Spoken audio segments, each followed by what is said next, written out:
Today, we're diving into the story of an absolute titan of the Indonesian tobacco industry, PT Gudang Garam. For over 60 years, this company has been a household name, but lately things have gotten, well, really turbulent. They're at a genuine crossroads, and we're going to unpack what's really going on behind the scenes. And hey, you don't have to take my word for it. This quote comes straight from the top, the company's president-director in their latest annual report. A year of tough challenges. I mean, that's about as blunt as it gets, right? It perfectly sets the stage for the story we're about to get into. So, just how tough are we talking here? Well, the reality is even more shocking than that quote suggests. Just look at this chart.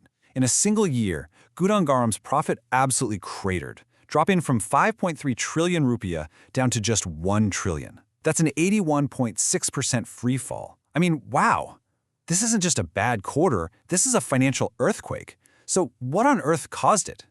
The answer lies in a classic economic squeeze. The company got caught in this painful vice, with incredible pressure coming from the government on one side and its own customers on the other.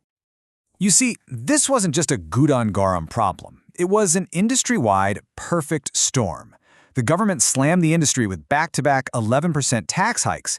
At the exact same time, consumers were feeling the pinch from a slow post-pandemic economy. People had less money to spend, so naturally they bought fewer cigarettes. The whole national market shrank by almost 7%.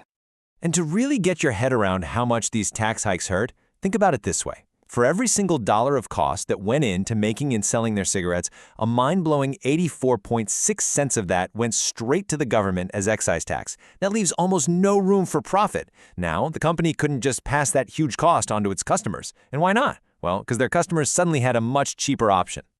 And the why all comes down to a really interesting quirk in the Indonesian tax system. See, modern machine-made cigarettes get taxed at a rate almost 3 times higher than the traditional hand-rolled clove cigarettes, known as kretek. And that massive price difference? It created a huge incentive for people to switch. So yeah, this huge tax gap kicked off a fascinating shift in what people were buying. With prices for the modern stuff soaring, smokers started to adapt, and that forced the company to react in a way that kind of feels like taking a step back in time. Smokers were basically faced with a choice. Do you stick with the sleek, modern, machine-made packs you're used to, or do you switch over to the cheaper, traditional, hand-rolled kretek? As those taxes pushed prices higher and higher, people started voting with their wallets. And the data tells the story perfectly. While the market for machine-made cigarettes dropped by over 12%, the market for hand-rolled kretek actually grew by more than 7%. This wasn't just a small trend, you guys. This was a fundamental shift in the market. And it had a very real, very human consequence. And here's where it gets kind of weird, a real paradox. Even as its profits were collapsing, Gudang Garam's total number of employees actually grew by 7%. How? Because they had to hire more people to hand-roll cigarettes to meet this new demand.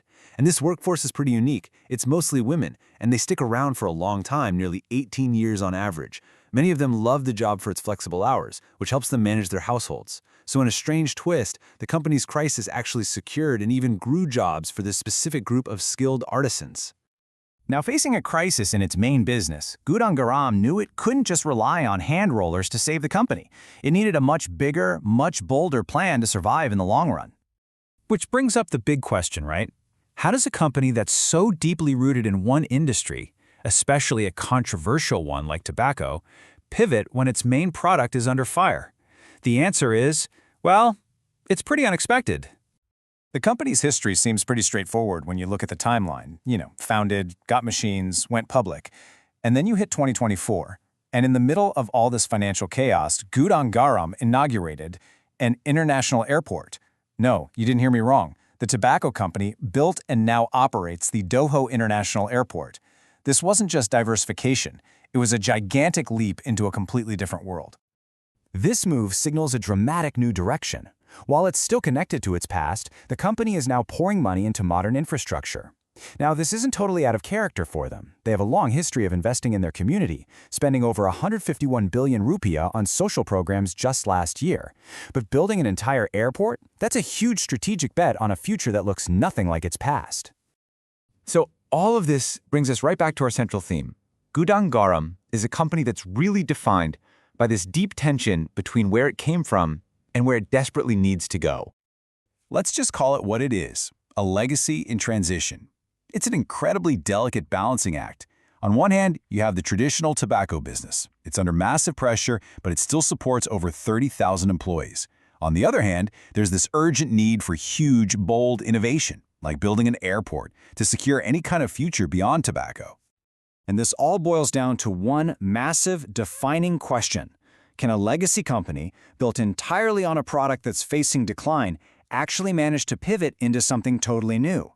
Gudang Garam's multi-billion-dollar bet on an airport is a really high-stakes experiment.